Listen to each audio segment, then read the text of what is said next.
Esdras, el capítulo 4, versículos 1 al 24. Oyendo los enemigos de Judá y de Benjamín que los venidos de la cautividad edificaban el templo de Jehová Dios de Israel, vinieron a Zorobabel y a los jefes de casas paternas y les dijeron: edificaremos con vosotros, porque como vosotros buscamos a vuestro Dios y a él ofrecemos sacrificios en los días de Esarhadón, rey de Siria, que nos hizo venir aquí.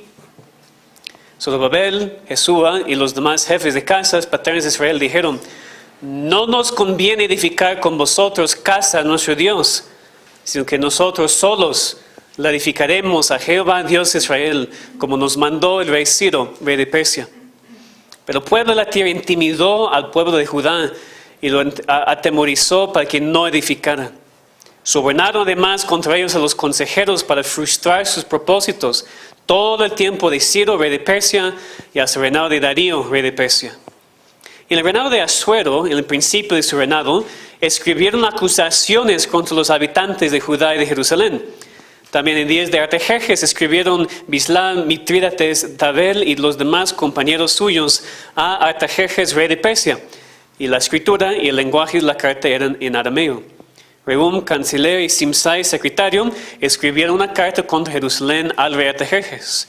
En tal fecha escribieron Rehum, canciller, y Simsai, secretario, y los demás compañeros suyos, los jueces, gobernadores y oficiales, y los de Persia, de Erech, de Babilonia, de Susa, eso es, los elamitas, y los demás pueblos que el grande y glorioso Asnapar transportó e hizo habitar en las ciudades de Samaria y las demás provincias del otro lado del río.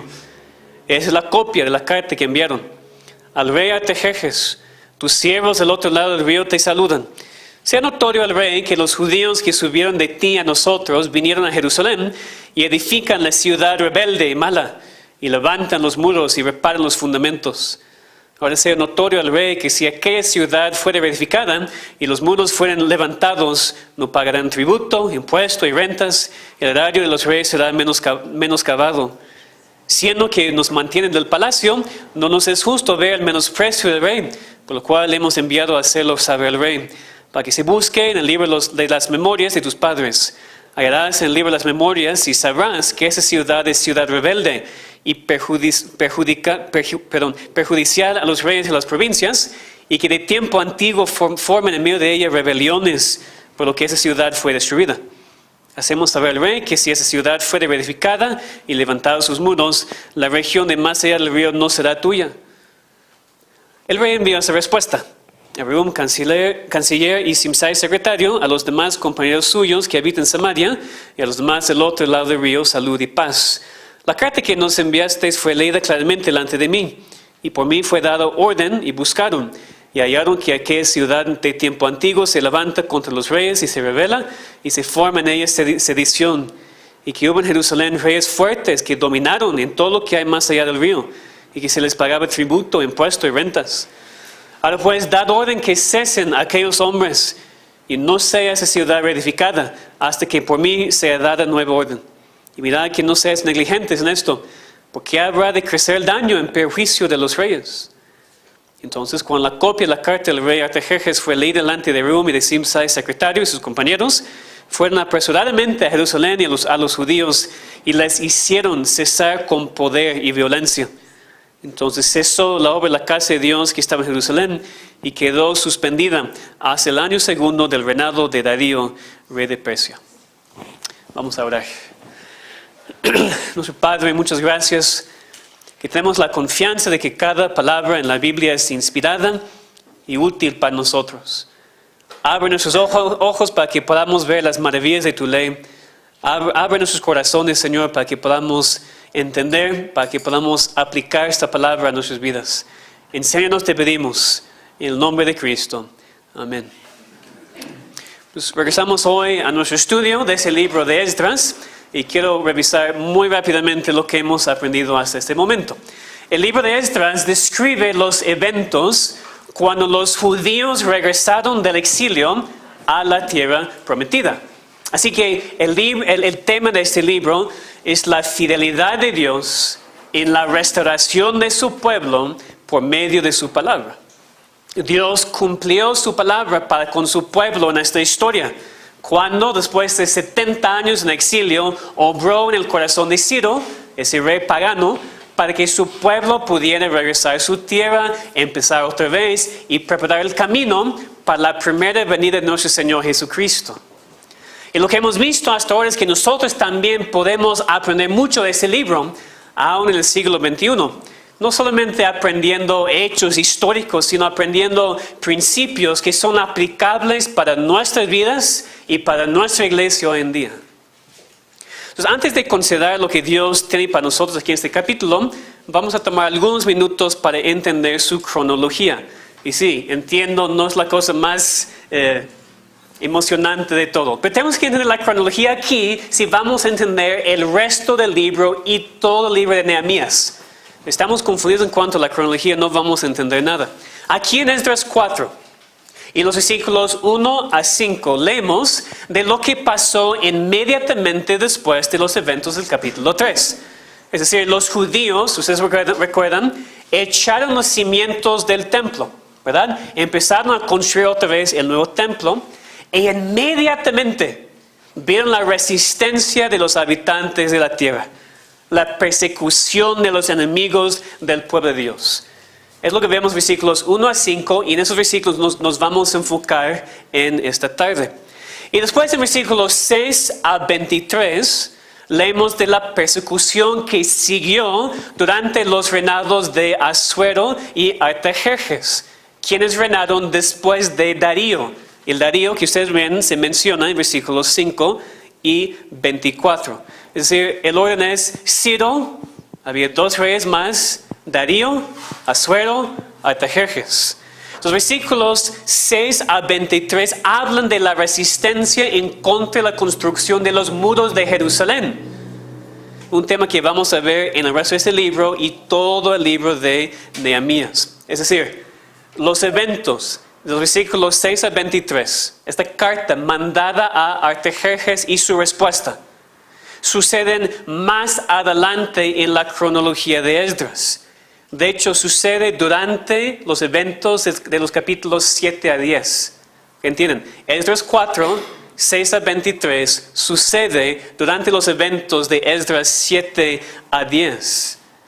Y después de platicar de esta persecución futura en versículos 6 a 23, el autor regresa en el versículo 24 y capítulos 5 y 6 a hablar de la persecución en cuanto al templo. Y dices, no entiendo nada. Ok, parece un poquito confuso, ¿no? El punto es, en versículos 1 a 5 habla de la persecución durante el reinado de Ciro hasta Darío en cuanto a la construcción del templo. Versículos 6 a 23, el autor está hablando de lo que iba a suceder más adelante durante los reinados de Asuero y Artajerjes y después regresa al tiempo actual. Es decir, versículos 6 a 23 son un paréntesis. Así lo podemos ver más claramente. ¿Por qué? Esa es la pregunta. Y vamos a ver, pero ante todo es porque en el versículo 1 de este capítulo, el autor describe a estas personas como enemigos del pueblo de Dios. Y tal vez no entendemos por qué. Porque ¿qué dijeron ellos? Queremos ayudarles. Vamos a construir con ustedes. El autor dice, eran los enemigos de Dios. Y tal vez pensamos, pues ¿por qué enemigos? Y por eso el autor describe, bueno, para que ustedes sepan, más adelante, eso es lo que va a pasar. Nos van a perseguir muchísimo, por eso los llamo enemigos de Dios. Ahora regresamos a nuestra historia. Okay, entonces un paréntesis para describir por qué son los enemigos de Dios. Okay, si no entiendes todavía, vamos a verlo en más detalle más adelante, pero para que entendamos un poquito cómo es este capítulo. Vamos a enfocarnos nosotros en los versículos 1 a 5. Porque los versículos 1 a 5 nos hablan mucho de esta persecución que sucede cuando personas regresan a Dios. Otra vez, recuerden el tema del libro, la restauración del pueblo de Dios. ¿Y qué deberíamos esperar cuando Dios nos está restaurando? ¿Todo fácil? ¿Todo sin problemas? Claro que no. Persecución, resistencia, adversidad, así como pasó en esta historia. Entonces vamos a ver nosotros aquí en este tema, en este capítulo, que necesitamos discernimiento en la obra de Dios cuando regresamos a Él, porque no podemos trabajar con todos, ni con todos los que reclaman ser los hijos de Dios. Es el tema de hoy. Necesitamos mucho discernimiento cuando regresamos a Dios, porque no podemos trabajar con todos, ni con todos que reclaman ser los hijos de Dios. Vamos a considerar varios principios que podemos aprender de esa historia. En primer lugar, en los primeros 2 versículos de este capítulo, podemos aprender que siempre hay adversidad cuando regresamos a Dios. Y a veces viene de parte de aquellos que reclaman ser parte del pueblo de Dios. Otra vez, pues es muy importante. Siempre hay adversidad cuando regresamos a Dios. Y a veces viene de aquellos que reclaman ser parte del pueblo de Dios. Este tema de la adversidad es un tema repetido muchísimo en todo el libro de Esdras y Nehemías. Vamos a ver muchísimo que los judíos tienen que pasar por muchas pruebas. Ellos habían obedecido, habían regresado a la tierra, aunque tenían que empezar casi de cero, estaban trabajando en construir el templo, más adelante construir los muros y hacer lo que Dios les mandó. Pero aún en medio de su obediencia, aún cuando estaban cumpliendo la voluntad de Dios, de todos modos pasaban por mucha persecución y por mucha adversidad. El capítulo empieza con las palabras: oyendo los enemigos de Judá y de Benjamín que los venidos de la cautividad edificaban el templo de Jehová Dios de Israel. Y después continúa diciendo lo que pasó. ¿Qué vemos aquí? Esta oposición a la obra de Dios no tardó años en aparecer. Los judíos apenas habían empezado a reconstruir el templo. Apenas se habían echado los cimientos otra vez. Y la siguiente cosa que sucede es que los enemigos del pueblo de Dios oyeron esto. Oyeron de este buen primer paso. E inmediatamente se acercaron, supuestamente para ayudar, pero como vamos a ver, ante todo para estorbar. Y terminaron persiguiendo al pueblo de Dios y haciendo que fuera imposible o casi imposible hacer la obra. ¿Qué podemos aprender de eso? Tú, cuando empiezas a regresar a Dios, ¿sabes lo que va a pasar? Otros van a oír. Es decir, otros se van a enterar. Porque empiezas a cambiar tus hábitos, empiezas a cambiar tus prioridades. Dices a tu familia que no puedes visitarles cada domingo porque vas a estar en tu iglesia. Rompes la relación con tu novio o novia. Dejas de asistir a ciertos lugares, lo que sea. Pero te prometo, inmediatamente, los enemigos de Dios van a oír, te van a acercar y van a intentar convencerte a no regresar a Dios, a no ser tan radical, a no ser tan espiritual. Es lo que va a pasar.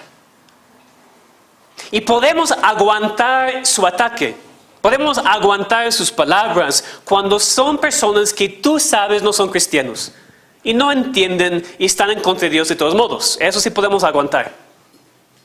Es más difícil con las personas de quienes sientes la resistencia, son personas muy cercanas o personas que también reclaman ser cristianos, pero no tienen la misma pasión, no han visto la necesidad de poner a Dios en primer lugar. Eso es más difícil. Con la persona que está intentando estorbar tu regreso a Dios, la persona que está intentando apagar tu fuego, reclama ser parte del pueblo de Dios. Así es más difícil. Así era en este capítulo. Exactamente así. Esta adversidad que los judíos enfrentaron en ese momento llegó de personas que reclamaron servir al mismo Dios. Leemos el versículo 1 aquí. Los enemigos del pueblo de Dios. Y tal vez pensamos, enemigos, babilonios, ¿verdad? Esas personas que apenas habían llevado a ellos a la cautividad. Pensamos que aquí está hablando de paganos y personas que ni conocen a Dios. No. Fíjense en el versículo 2 en quiénes eran esas personas. Vinieron a Zorobabel los jefes de casas paternas y les dijeron: edificaremos con vosotros, porque como vosotros buscamos a vuestro Dios, y a Él ofrecemos, nosotros, sacrificios desde los días de Esar-Adón, rey de Asiria, que nos hizo venir aquí. ¿Quiénes son esas personas entonces? Habla aquí de un rey de Asirio que les hizo venir aquí.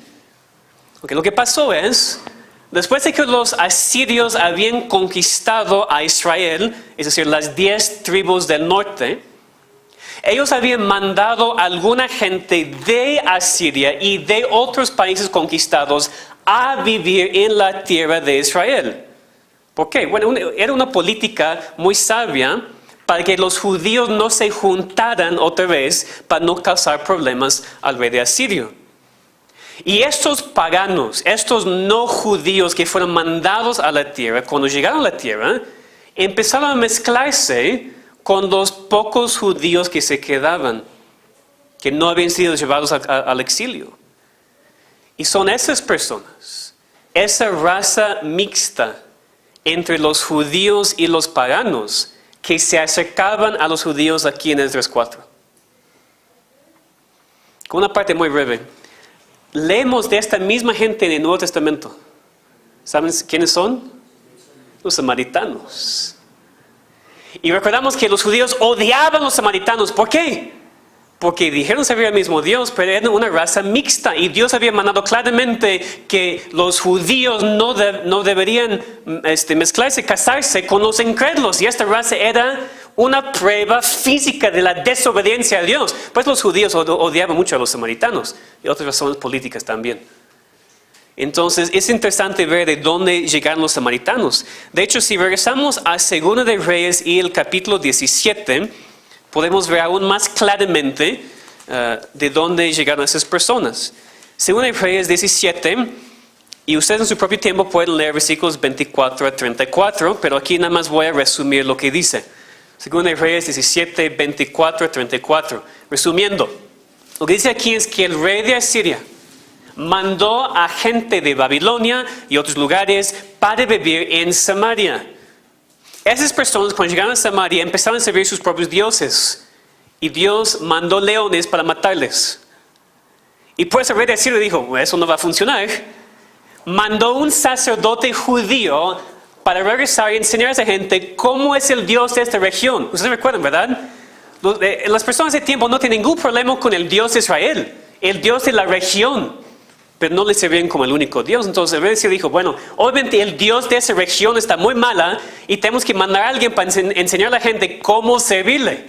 Se mandó un sacerdote. Entonces los samaritanos, esas personas, empezaron a servir también a Jehová, pero junto con sus otros dioses. Es decir, agregaron a Jehová a su grupo de dioses y adoraban a todos. Entonces esas personas no servían a Jehová. Esas personas no servían completamente a Dios. De hecho, aquí ese pasaje dice que ellos temían a Jehová y honraban a sus dioses. Dice: hasta hoy hacen como antes, ni temen a Jehová, ni guardan sus estatutos, ni sus ordenanzas, ni hacen según la ley los mandamientos que prescribió Jehová a los hijos de Jacob, al cual puso el nombre de Israel. Todo eso para explicar por qué Zorobabel y Jesús y los demás líderes respondieron como respondieron. Porque leemos eso a veces y decimos: qué malos. Había gente que quisieran ayudar a los israelitas. Ellos dijeron: no queremos ayuda. Y pensamos: qué malos. Hasta que entendamos quiénes eran esas personas. Reclamaron servir al mismo Dios, pero eran idólatras. Y los líderes aquí hicieron lo correcto en decirles a ellos: no podemos mezclarnos con ustedes, porque servimos al Dios único, al Dios verdadero, y ustedes no. Entonces, por eso respondieron como respondieron allá en el versículo 3. Pero piensa también en la aplicación para nosotros. Esos judíos tenían que enfrentar la adversidad de personas que dijeron, por lo menos dijeron, que servían al mismo Dios.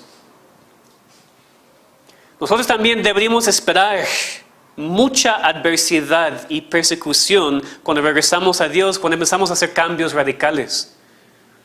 Y dije, podemos aguantar mucha resistencia a los incrédulos porque no entienden. Pero cuando tu cónyuge no está de acuerdo, cuando tus hijos se quejan, cuando personas de otras iglesias expresan sorpresa de cuán radical eres, eso, hermanos, es más difícil. O podemos pensar en otra situación. Algunos de ustedes, tal vez muchos de ustedes, tienen familiares que reclaman ser cristianos, ¿verdad? Pero ni leen la palabra, ni van a la iglesia, ni son diferentes que el mundo, pero reclaman ser cristianos. Puede ser un familiar cercano en tu casa, o un tío, tía, primo, quien sea.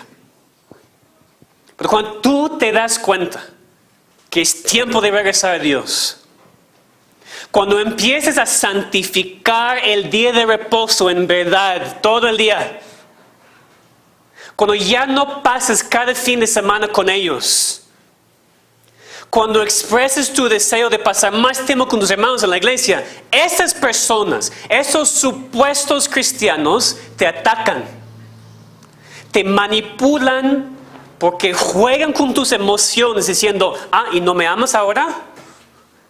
¿Verdad?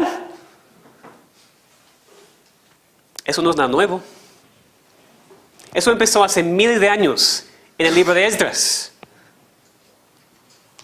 Entonces necesitamos nosotros reconocer, la prueba no es nueva.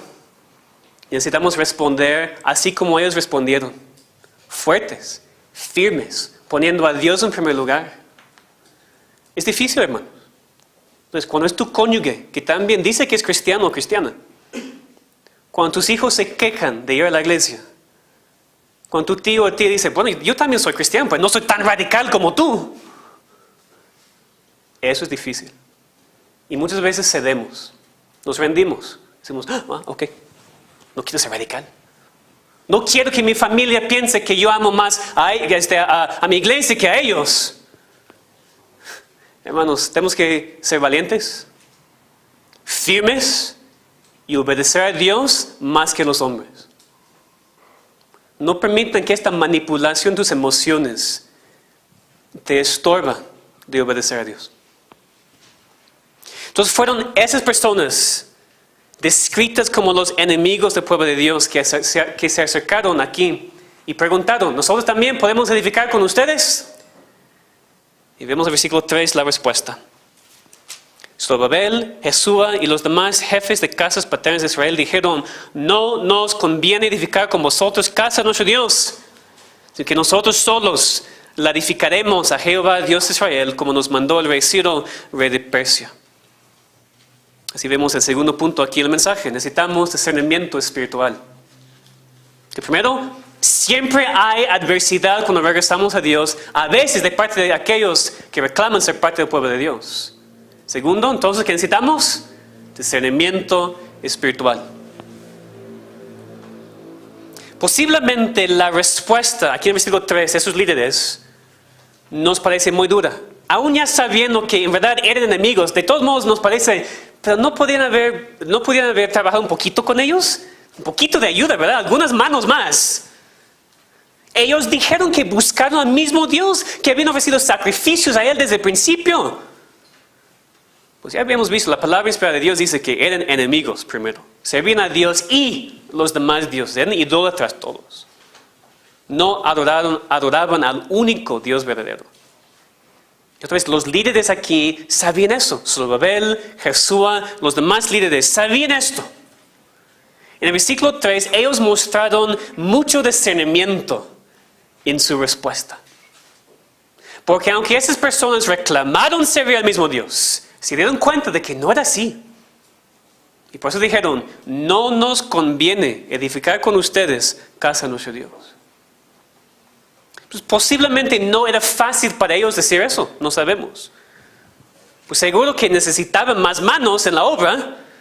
Seguro que ellos podían haber racionalizado una asociación, algo temporal hasta que todo termine y ya no más con ustedes. Fácilmente podían haber pensado en un acuerdo temporal o algo, pero no. Y damos gracias a Dios que no.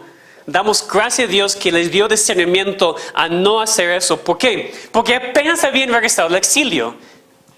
¿Y por qué se fueron al exilio en primer lugar? Porque se habían mezclado con personas que no servían a Dios. Israel tenía que restablecerse. ¿Por qué? Porque en 450 años más o menos, ¿quién iba a venir? Cristo. Entonces Israel tenía que existir. Era muy importante para ellos en ese momento guardar la pureza para no ser castigados otra vez de Dios, para que Cristo pudiera venir y así vivir y morir por nuestros pecados. Entonces es esencial entender eso, hermanos. El discernimiento que Dios dio a estos líderes era parte de lo que preparó el camino para Cristo. Nosotros necesitamos discernimiento también, y mucho. Hemos estado pensando individualmente, ¿verdad? Necesitamos discernimiento en cuanto a cómo responder individualmente a aquellos que reclaman ser cristianos y nos estorban en nuestro regreso a Dios. Pero también necesitamos discernimiento como iglesia y como denominación, que es más el contexto aquí, ¿verdad? Porque aquí no leemos de decisiones individuales, aquí leemos de la decisión que los líderes tomaron para toda la nación. El contexto entonces es más en cuanto a la iglesia, en cuanto a una denominación. Necesitamos discernimiento como iglesia. Porque no hay compañerismo entre la justicia y la injusticia, y no hay acuerdo entre el templo de Dios y los ídolos, conforme a 2 Corintios 6. Aquí damos la bienvenida a la gente que quiere venir. Pero, por ejemplo, nunca vamos a cambiar nuestros estándares bíblicos. No vamos a cambiar la manera en la cual adoramos a Dios solamente para que más personas vengan o para que se queden. Eso no nos interesa. Porque vamos a servir a Dios. Estamos abiertos a la comunión con otras iglesias hermanas. Pero nunca vamos a ceder nuestras convicciones solamente para que podamos tener una actividad de jóvenes juntos o una conferencia juntos con iglesias que niegan la doctrina y la palabra de Dios. No lo vamos a hacer, hermanos, para que sepan. Necesitamos discernimiento como iglesia porque no podemos trabajar con todos, ni con todos que reclaman ser hijos de Dios. Por ejemplo, si quieren ejemplo específico. Como iglesia nunca vamos a tener nada que ver con los que niegan la Trinidad. Ese tema que hemos estado estudiando. Ni individualmente ni como iglesia local. ¿Por qué? Porque algunos que niegan esa doctrina y la deidad de Cristo nos dicen que servimos al mismo Dios, todavía somos hermanos, todavía tenemos la misma salvación. Pero con el discernimiento de Dios nosotros rechazamos comunión con esas personas, aun si todavía reclaman ser nuestros hermanos en Cristo. Hermanos, ¿ven cuán aplicable es la historia de Esdras a nuestra iglesia hoy por lo que estamos pasando? Reclaman, servir al mismo Dios. Y necesitamos discernimiento para decir, no, tú niegues la deidad de mi Salvador, no tengo nada que ver contigo. No podemos trabajar con personas que rechazan sus doctrinas. O a veces lo que necesitamos es discernimiento con algunos que no negamos que sean salvos. Solamente Dios sabe. Pero reconocemos que no podemos participar en su adoración. No podemos trabajar juntos como iglesias. Así pensamos en cuanto a las iglesias carismáticas, por ejemplo. Nosotros no decimos, escuchen bien, no decimos que no existe ningún cristiano en esas iglesias. Muchos de ustedes llegaron a iglesias así y fueron salvos allá y damos gracias a Dios por eso. Pero nunca vamos a ceder a su adoración mundana. No podemos participar con ellos en su adoración de iglesia con iglesia. No podemos. Entiendan por favor, aquí estamos hablando de iglesia con iglesia. No estoy hablando de tu amistad con personas individualmente, es otra cosa. No estoy diciendo que no puedes tener amistad con otra persona que cree diferentes cosas en cuanto a cosas no fundamentales. Estoy hablando de iglesia con iglesia. No vamos a hacer nada de la adoración bíblica que tenemos solamente para trabajar con otros. No podemos trabajar con todos, ni con todos los que reclaman ser hijos de Dios. ¿Y qué es el principio bíblico de nuestra iglesia para hacer esto? Aquí en Esdras 4. Es decir, no estamos haciendo eso porque somos mejores que todos, porque no lo somos. No estamos haciendo eso porque no queremos estar con nadie, no queremos aislarnos tampoco.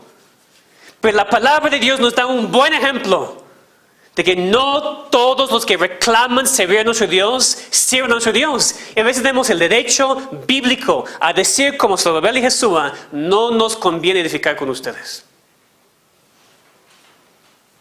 Esa es especialmente responsabilidad de los líderes. Es mucha responsabilidad para los líderes de una iglesia decidir con quién sí y con quién no. Yo necesito mucho sus oraciones, hermanos. Los ancianos necesitan la oración, sus diáconos necesitan sus oraciones. Pero a veces decimos, así como los líderes aquí, no nos conviene edificar con vosotros casa de nuestro Dios, sino con nosotros solos la edificaremos a Jehová Dios de Israel. Otra vez, no me malentiendan. No estoy hablando de aislarnos y que fuera de esa iglesia local no hay salvación. Es ridículo y no es la verdad. Pero tampoco cada persona que reclama ser cristiano es cristiano. Y tampoco cada iglesia cristiana que reclama ser iglesia cristiana realmente sirve al mismo Dios. Necesitamos discernimiento.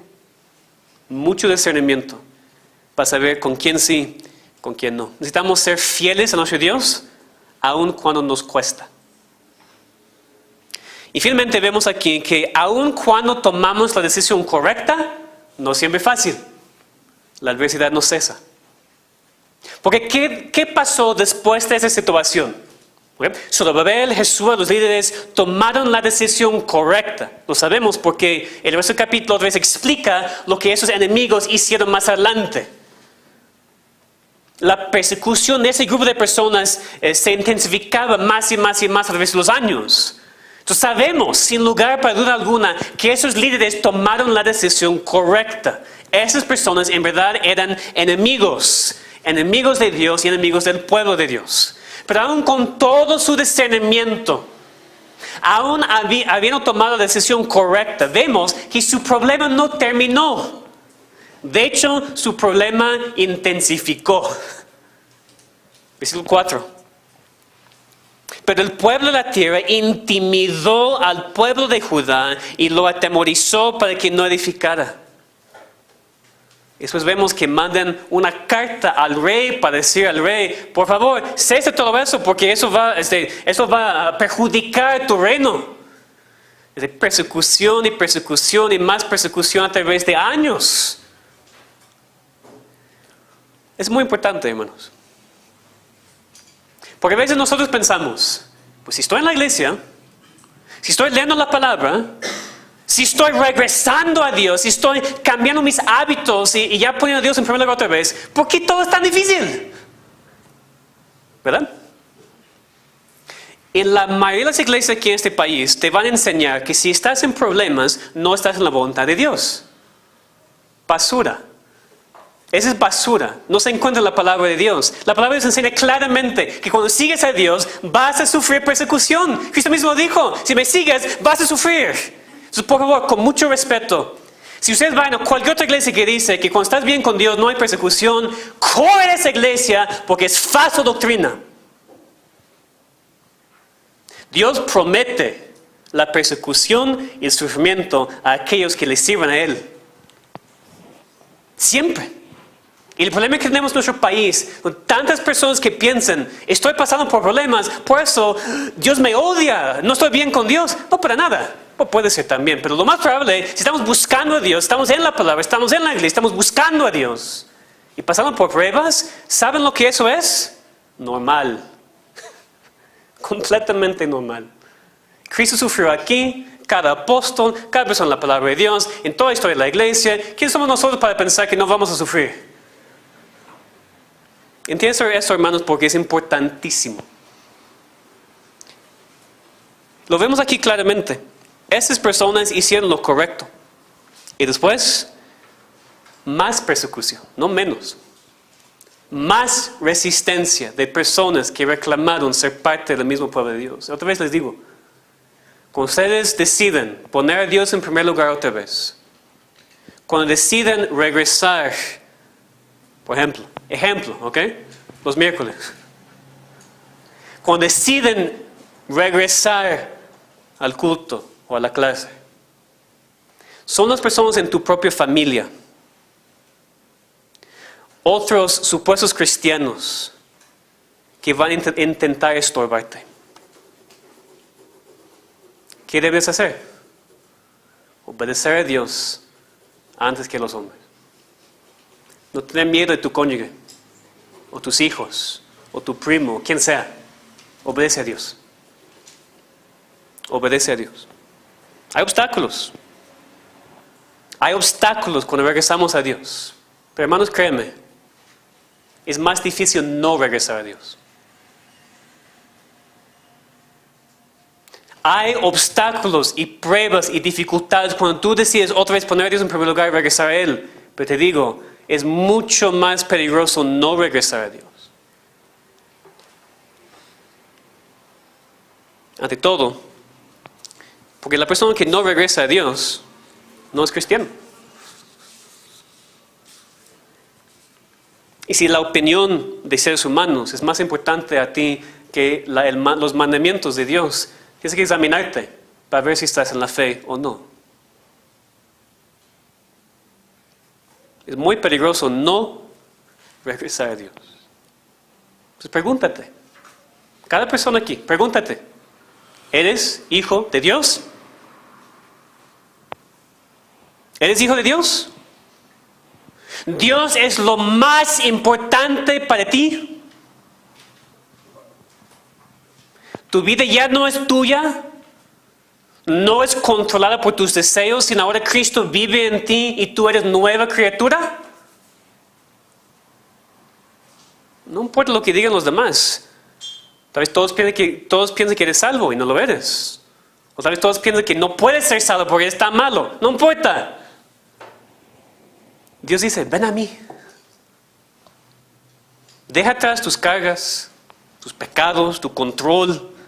Arrepiéntete de tu orgullo, tu rebeldía, tus pecados. Póstrate ante mí, cree en mí, confía en la obra de mi Hijo y sé salvo.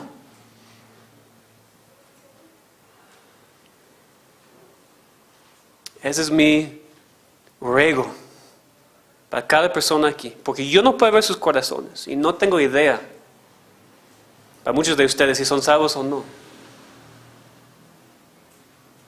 Algunos de ustedes están luchando ahora en sus vidas. Porque han estado aquí, han escuchado la palabra y ya saben que necesitan cambiar cosas. Ya saben que es tiempo de regresar a Dios. No lo están haciendo. Examínate. Es difícil regresar a Dios, pero es peligroso no regresar a Dios. En conclusión, hermanos, vivimos en un mundo pluralista, que significa que el mundo dice que toda creencia está bien. Deberíamos aceptar todo y a todos. Dicen que si alguien quiere juntarse con nosotros, si alguien quiere trabajar con nosotros, deberíamos aceptar. Pero tal perspectiva no es bíblica. De hecho, es precisamente lo que vemos aquí que no debería suceder. Por eso, si vamos a vivir conforme al ejemplo bíblico, individualmente o como iglesia, vamos a enfrentar problemas, vamos a enfrentar persecución, vamos a enfrentar malos entendidos y vamos a enfrentar la calumnia. Pero hermanos, tenemos que estar firmes. Hay personas que van a venir a la iglesia a escuchar ese mensaje y nunca regresar. Pues están ofendidos. ¿Qué vamos a hacer, hermanos? ¿Cambiar el mensaje para que se queden? No. Vamos a predicar la palabra. Vamos a confiar en la palabra. Vamos a creer la palabra. Si algo es la verdad, todo lo demás no lo es. No somos mejores que nadie, pero sí tenemos la verdad. Tenemos que aferrarnos a ella, no importa el costo. Y la verdad es que deberíamos esperar persecución y adversidad. Deberíamos esperar ser malentendidos. Muchas veces las personas más cercanas a nosotros. Estén firmes, hermanos. Eso no es necesariamente fácil, pero sí es lo correcto.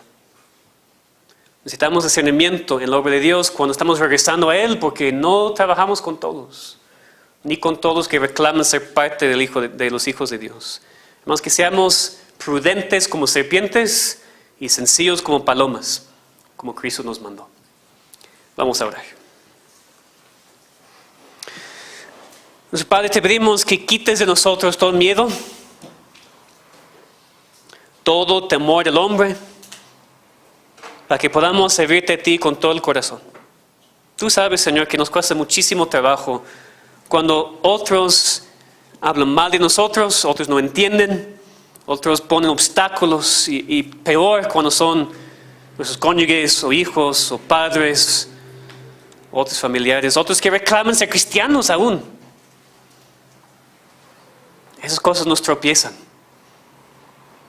Te pedimos, Señor, que tú nos des discernimiento para entender cuál consejo es bíblico y cuál consejo no lo es.